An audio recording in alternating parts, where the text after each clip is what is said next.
I'll wait for people. Get the notifications out. Wait for people to come in. I'll blow my nose. At least I'm not making food or anything.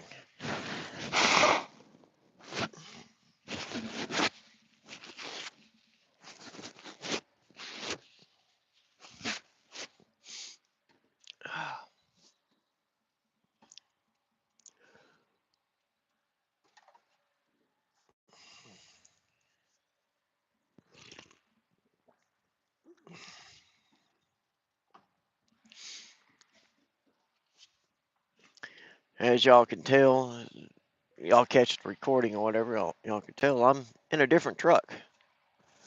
Uh, about a week ago, I left my current job to come back tonight for some multiple reasons. Um, and we'll dive into this little chat, this little live feed about what happened, how did it come to this stage, and what the future plans are.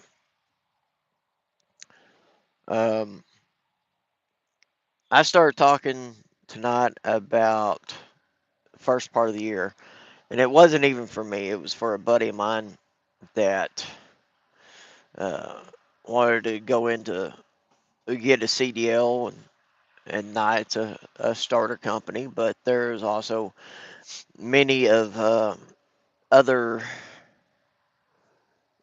other stuff that you know a guy like me can do. Um, I'm at the point. I'm towards the end of my driving career. Uh, over 20 plus years of driving. You know, from OTR to a local. And so I was talking tonight. My girl up there at the office, and she was trying to help me out. We was waiting on seeing how the new CDL school was going out because they've revamped everything. So I'm in talk with her and I'm talking with my buddy, and it started thinking, man, I'd like to come back tonight, but not right now. Maybe in the future. And this is during, morning. I kind of been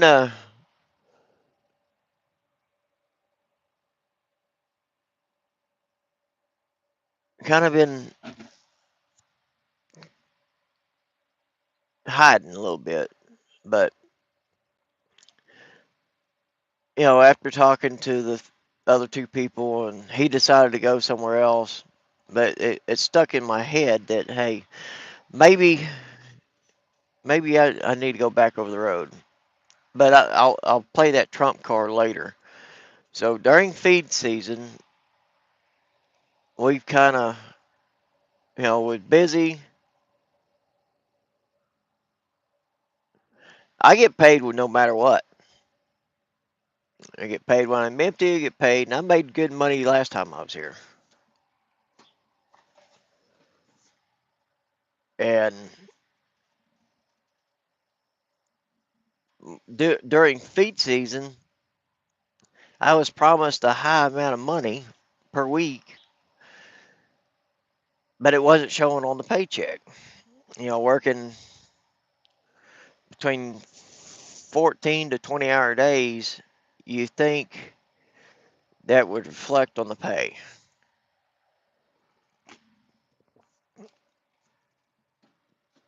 So my Zonar is going off. So it got me to thinking, you know, I need to start looking for an out. Now, where I live in Western Oklahoma, you got two options: work local, and it's basically oil field. If you follow the oil industry. Uh, Western Oklahoma used to be really, really busy with hauling water, rock, building locations, and stuff like that. And I thought about another trucking company, but I always see their damn trucks sitting. And when I was living in Cordell, three of their trucks, three or four, no, four of their trucks, where I'd park my truck at down from the house, was always sitting.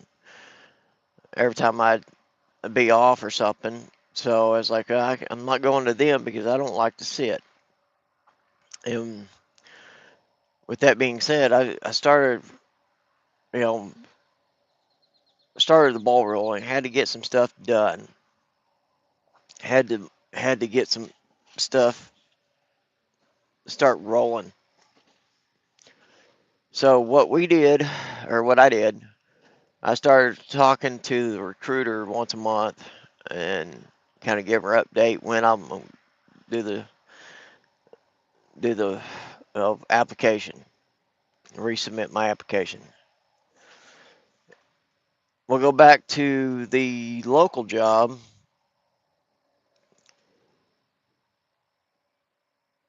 I was getting tired of working. Like I said, I was getting tired. They just shut the lights off. The lights just parking lots just triggered. But anyways, like I say, working 20 hours a day, and that paycheck wasn't reflecting what I was doing. And with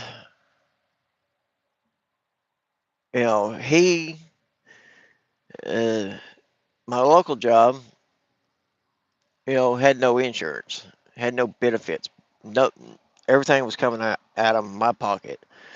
So with that being said, I'm paying out of pocket of medical and barely keeping up with the monthly uh, premiums for my medical, and it was hard to balance. When I was with not a little over a year ago, just a little over a year ago, and I was only here for about 6 months, and I loved it. I had it made and made really good money in that matter of time. I started, I left night into May of last year and started um, first part of June with the job at home, and I left at end of June this year. So I was over there a month, a year and a month. So, and when we did between what I made in 3 months or 6 months, we'll say 6 months, compared to what I made 6 months with the local, I was looking, if I stayed at night, I was looking at $80,000 alone, 80, 85, along with the bonuses and stuff like that. Maybe 90. But I only made just as much as in the 6 months when I was working local. So you figured that out, I'd make about 60. And I made really good paychecks weekly until I started doing dedicated stuff, and that's what aggravated me. That's kind of the reason why I left. I didn't want the dedication routes because you just wouldn't. I was sitting for a day and a half. Now I'm back over here. I'm not doing dedicated. I'm fully OTR. I run where I want to. Just left the house yesterday. Stopped by there, packed up the truck. Finally got my CB up. I gotta redo some stuff with the CB. No biggie. Um, but anyways, with what's going on with the wife and all the doctor's appointment like that, I was eating up my insurance stuff, but it's not going to cover a lot of stuff. Hello. So with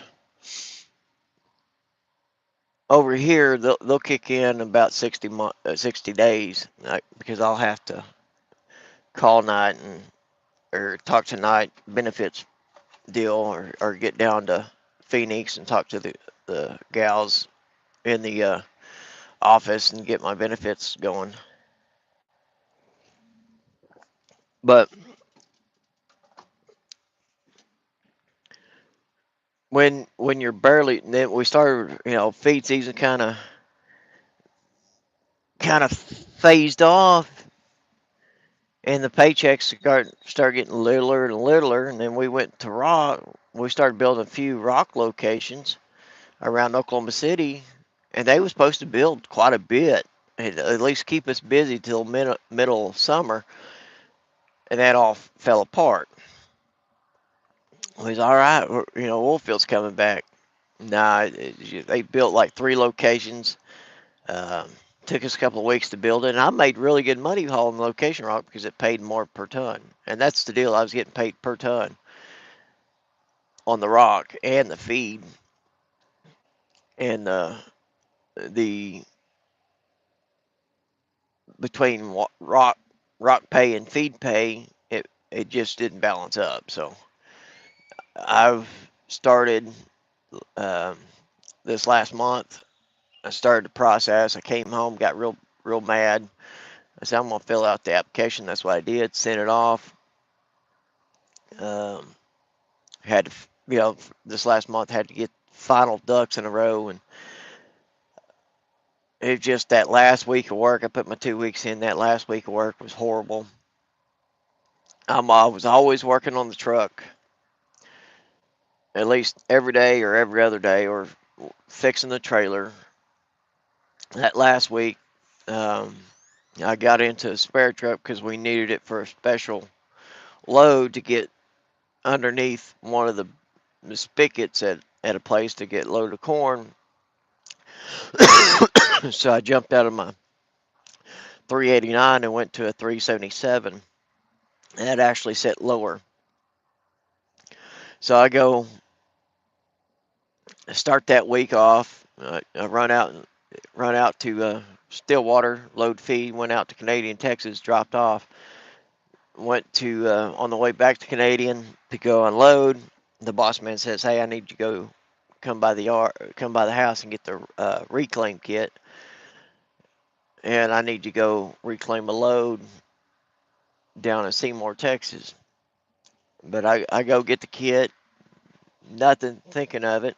We just charged AC, and this is we've worked on about every truck I've drove. We've had to work the crap out of the AC to get it work. But and that's last week. The last week of working there was pure hell. They've just stuff breaking down. The AC is a big part of it. So that last week, I go make the delivery. Monday went perfect. Tuesday, we go to the reclaim. I go down to Quanah, get loaded with feed, and to take with me. So after we reclaim the feed out of that bin and get it empty, I can unload the feed that I got in my trailer. Now that week was a lot of over 100-degree weather, heat advisories, and I'm unloading. I'm covered in feed dust, and I'm looking. When I unload, I basically sit up here, crack my window, sit in the air conditioning truck, and listen to the feed go through the system. I know if it stops running, I kill it with a remote, whatever. I jumped up in the truck, and it's hot. And I'm feeling around the vents, and it's blowing out hot air. So I finished unloading and trying to figure out what was going on. I'm like, we just fixed this AC unit, AC system, and it wasn't fixed. Um, but once I got going down the road, it started blowing cool air. So I get to Lubbock and I take a shower. And I look like a minion, all the yellow feed dust all over. I still was digging feed dust out of my freaking ears for about 3 days. So the next day, I run down to Lubbock, pick up some feed. AC's working decent. Get up to Bushnell, Texas, get the load of corn, get that, and I head to Shamrock, Texas, go unload. And guess what? It's another 100-degree plus day with heat index up to 150, 120, and I'm out in the middle of nowhere. Very little wind. I'm unloading feed and mixing, and I jump up in the truck, and it's cooler outside than it is inside. So I'm dying. I'm jumping up on top of the tank, checking feed, getting back in, trying to find shade, trying to cool off.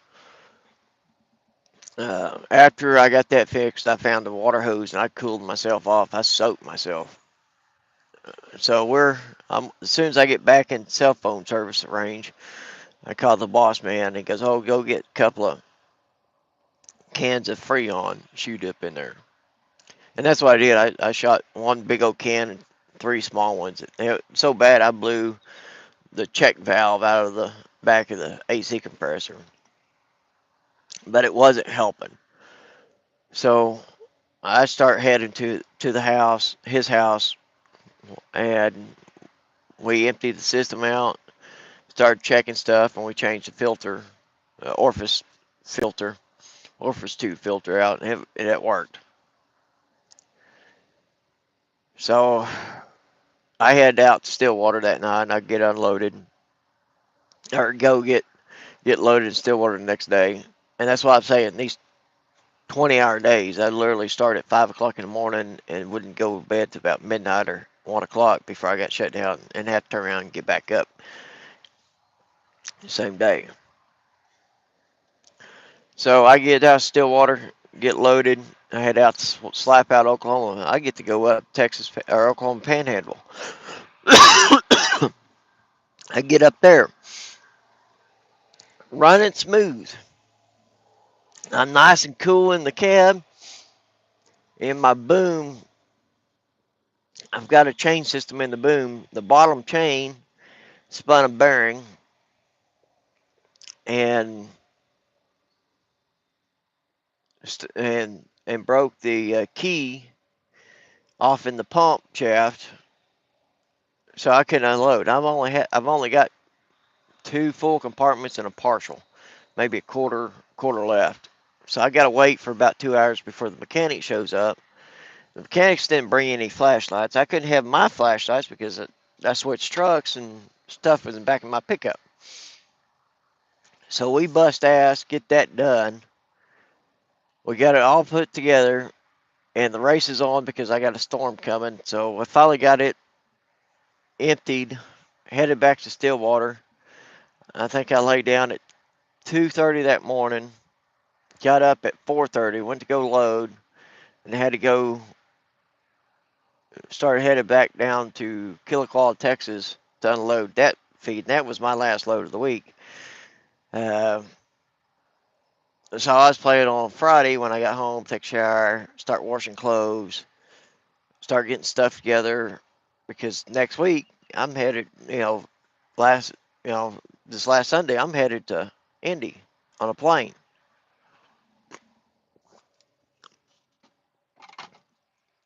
So we get that done. I start get loaded.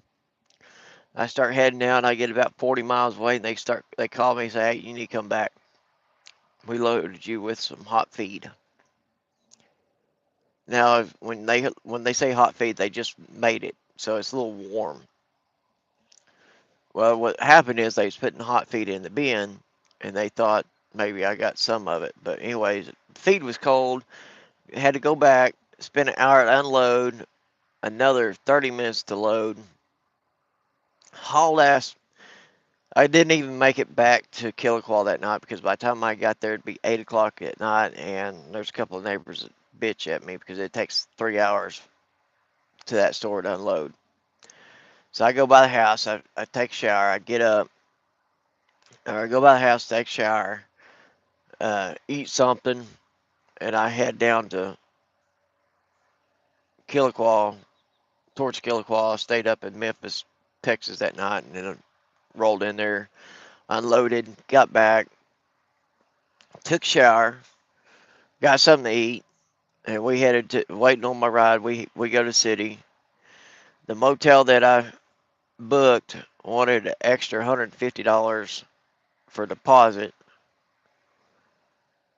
and I didn't have that extra $150, so I canceled that reservation. But it was after 5 o'clock, and they took my money anyways. So I lost $70 off that. I didn't have the 150. Didn't need to spend the $70, but I need to stay up there the night before and get a good night's rest before I went to Indy. I ended up staying overnight at the airport, and I forgot to bring my hoodie, which I got my hoodie now. A little nippy in the airport because they had the damn air conditioner down to 70. So I slept in a chair, not very well, maybe 2 or 3 hours of sleep. And as soon as I got on the plane in Oklahoma City, I passed out. Somebody woke me up when we was landing in Dallas. Got something to eat in Dallas, and then flew into Indy. Slept all as soon as I got landed. Slept all day, rest of the day, and at the motel in Indy, and then did the orientation back at night. A lot of events for that last week of work. And by the time I end up here, by the time I unload for this week, I'll have about 1,800 miles. That was starting on the 4th. And I've been, like I say, I had bare minimum. I had like three or four changes of clothes, some shower stuff, a little bit of paperwork. I had to go by in Chicago and get some bedding. Bought me a new comforter, new set, pillows, and then I've been buying odds and ends that I need on the way home. And then I finished packing up. Got my CB installed yesterday, and got my clothes and got my knickknacks that I carry around. Stuff I need.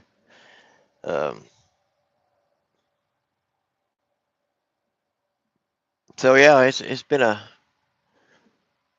very hectic last week and a half or so. But first run out of the run with Knott, I went up from Indy up to Chicago, west of Chicago, about 100 miles, delivered, and then came back to Juliet, picked up a load at a Home Depot, and took it down to Indy, right next to our yard down there, and then jumped down to just south of Indy, picked up this load. Hey, quick! Picked up this load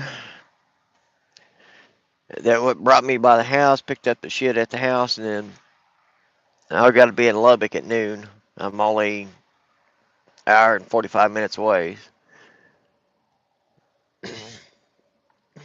I actually slept pretty good last night after I got settled in. And I actually slept with the truck off. It got down to 60. It rained a couple of times during the night, and it's fixing to rain here shortly.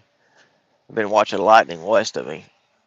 And when I was looking at radar down there at Lubbock, it's going to pour.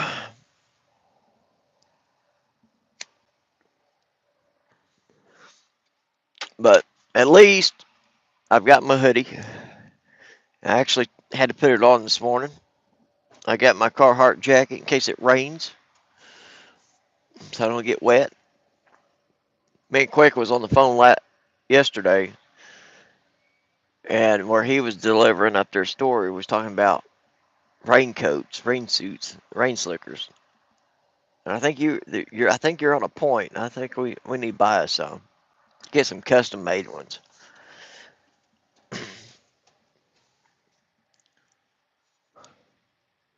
That's another must need when you're out here trucking a rain jacket or rain suit, rain slicker.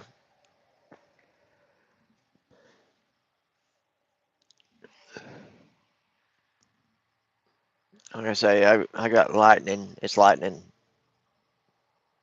Literally started doing it in the last 15 minutes, but it's not real consistent here and there.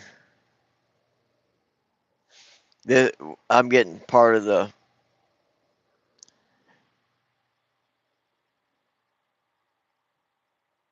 It's not the hurricane itself that we're getting the rain from. It's the system that's coming to push the hurricane back to the east since it made landfall back towards Houston. This is the system that's coming back down the front.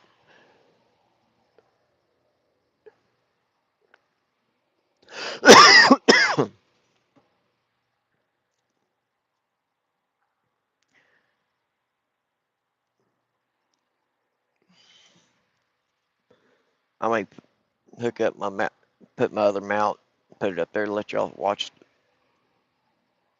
There's thunder.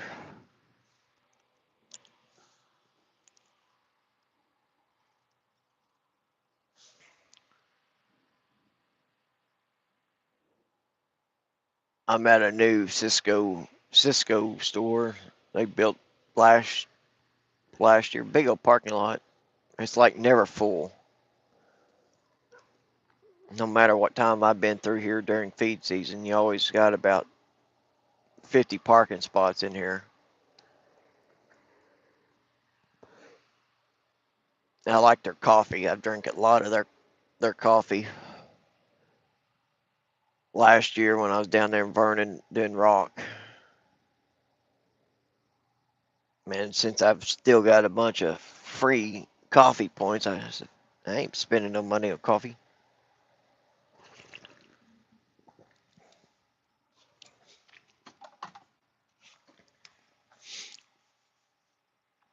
I'll probably drink one more cup of coffee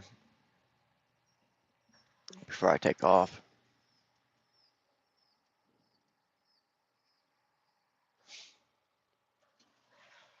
But like I say, I pulled up here about 6 o'clock yesterday, and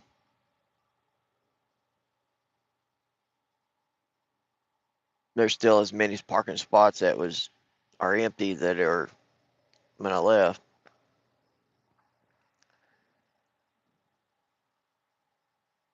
I know one thing: I'm not the only one in town that's OTR. There's two other guys. There's a reefer guy that parks down there where I park at, and there's a Swift guy that actually lives down the road from me. He just bought a house I was looking at buying. He works for Swift. He moved from Colorado to here, middle of nowhere, Oklahoma, basically western Oklahoma. I seen him. He was home yesterday, but he was bobtailed this time. Normally,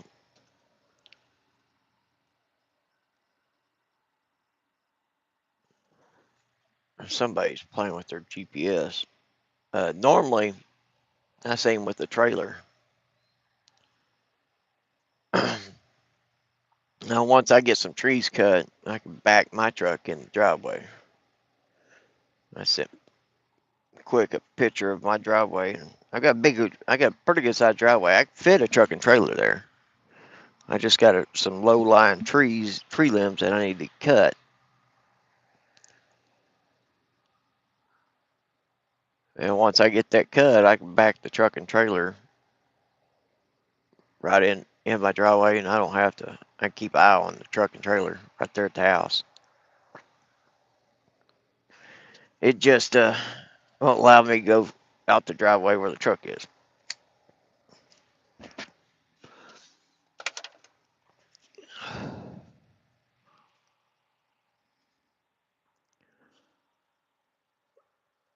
In other words, I'm back over at night, enjoying the miles they're giving to me. I'm gonna work my ass off. Probably in the future move to closer to terminal. Could be Tulsa, could be Indy, or could be south, but it'll be close to the terminal where keep the truck there and still do my deal and maybe move to a closer terminal, get on actually a dedicated run where I can be home, more regular. We'll see how that plays out. Can't quite leave yet until I pay off my pickup.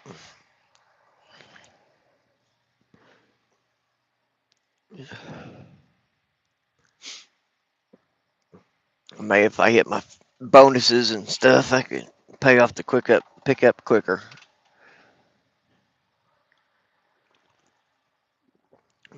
Try to throw extra truck payment, car payment on there every month. Got some stuff I gotta finish paying off. Then the next purchase of the house, we're buying a house, so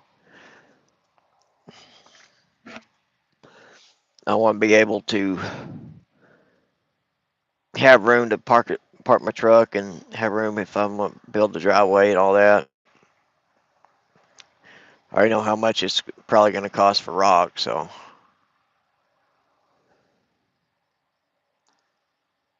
have them bring in some rock and build me a little turnaround, and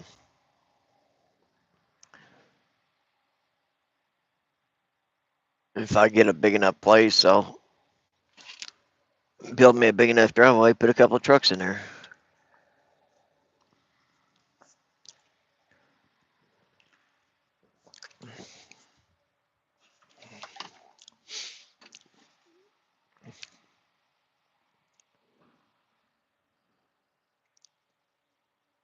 I got to start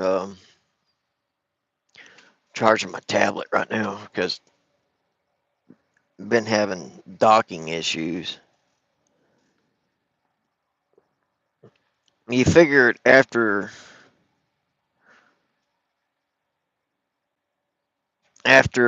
so many years of not using Zonar, me and Quick was talking about this, that they'd figure out a different mounting system. The tablet, let me flip my camera around. That's the mount. And what goes off is these pins right here. I got a pin that sticks, and they're supposed to be able to press down, which I can't, except for 2 pins. They're real stiff. And this little lip right here gets wear out because of the case of the tablet. So it's supposed to hit there tight. While you're going down the road, that tablet's just flapping back and forth and disconnecting the tablet from the mount, which the mount is controlled with the computer of the system. So it'll go down the road and flop back and forth. And it's aggravating. And you sit there, have to take the tablet out, put it back in. And once you're done driving, go accept all your driving time. Because the tablet can't connect to the truck ECM. My first international had the same problem until they put the new mount, a different mount in, and it worked flawless. The new Volvo I had, which I test drove, in it coming back tonight, I was like looking at the truck and I said, "Man, that looks familiar." And I realized, hey, it's my old truck. That had 134,000 miles on it, so it's been moving. Chris, the driver that no Chuck, the driver that did my driving test, has kept it in real good shape. But he's actually the third driver of that truck. I was the first one. I had hardly any miles on it, and I put about 50,000 miles on it when I left, and then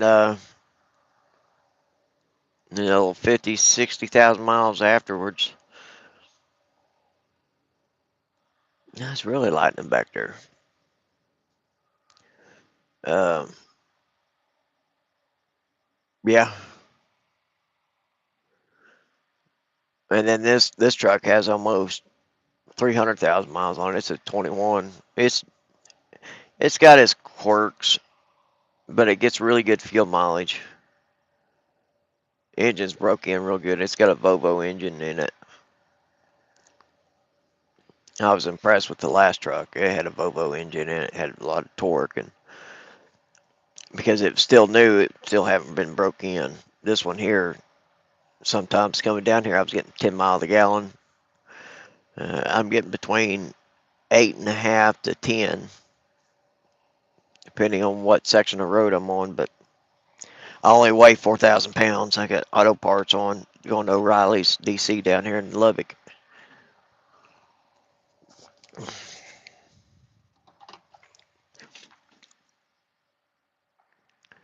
I'll get this kicked off and see where my next deal. I just check see if they put a pre-plan on me.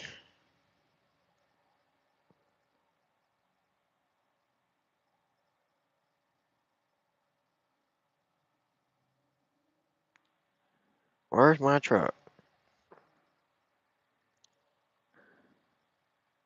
Nope, no pre-plan yet.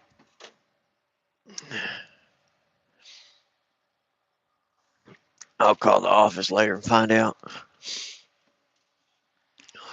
Send a message. But I gotta go back to the shop and get that fixed. I gotta get this door fixed. It has issues locking.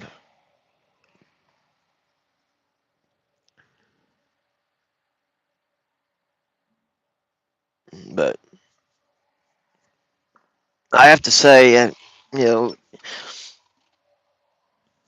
I wasn't expect. I needed a new mattress because the mattress they had in here, um, it was oversized, too big for the slot that fit in, and I'm like, fuck, I might have to go buy $24 worth of padding to make a memory foam top of the mattress, so I could actually sleep, not on a hard surface. But I let this thing deflate, and been very impressed of the mattress brand. I can't remember what brand it was, but I'm like, I'm getting a mattress from the shop. This ain't gonna be very comfortable, so I'm gonna have to go spend some extra money just to make it comfortable where I can sleep.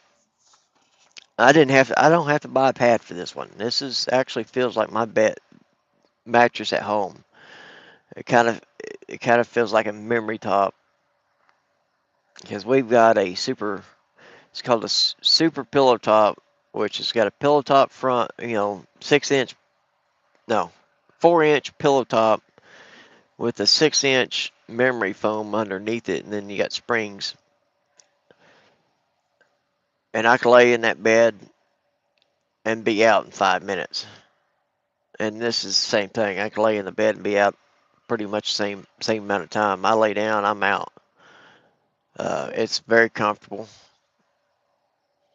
And if night, especially Indy, if Indy buys them that brand of mattresses, that's going to be hard to beat. If a guy wants to put the half inch or inch or so memory foam and put two of them together and make you a 2 inch memory foam topper, that'll really do it in.